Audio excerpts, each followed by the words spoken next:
there are multiple ways that we can create a reorder. Find the customer.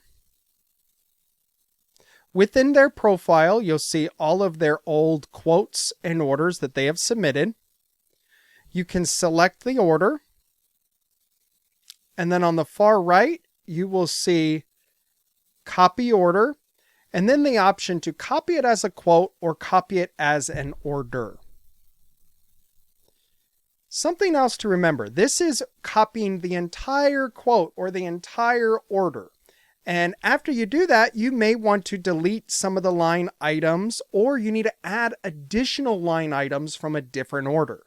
Do know that whenever you're creating a quote or an order, you can always select Add Previously Ordered Product, which is going to be every line item that we have ever quoted or the customer has ordered through their account profile.